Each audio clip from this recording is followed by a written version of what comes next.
सुनहरे गोबर की कथा।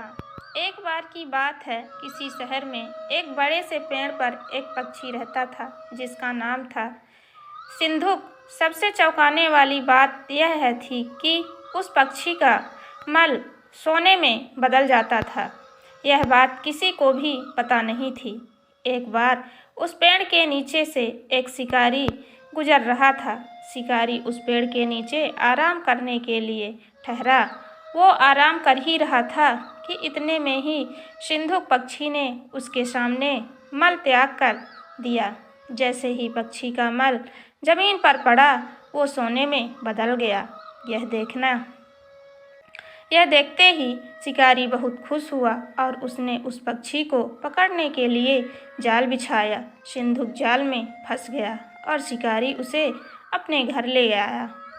पिंजरे में बंद सिंधुक को देख शिकारी को चिंता सताने लगी कि अगर राजा को इस बारे में पता चला तो वो न सिर्फ सिंधुक को दरबार में पेश करने को कहेंगे बल्कि मुझे भी सजा देंगे। यह सोचकर डर के मारे शिकारी ने खुद ही सिंधुक को राज दरबार में पेश कर राजा को सारी बात बताई।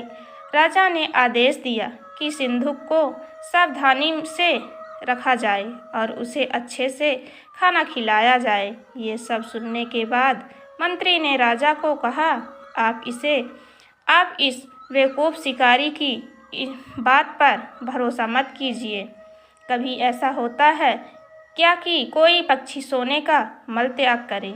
इसलिए अच्छा होगा कि इसे आज़ाद करने का आदेश दें।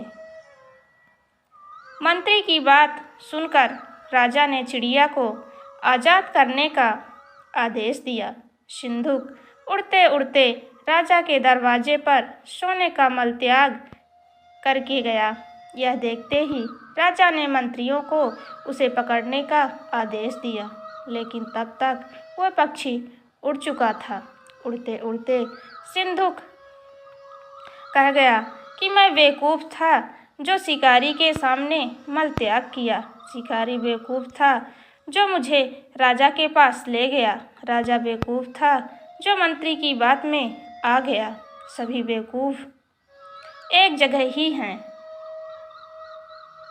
कहानी से यह सीख मिलती है, कभी भी दूसरे की बात में नहीं आना चाहिए और अपने दिमाग से काम लेना चाहिए।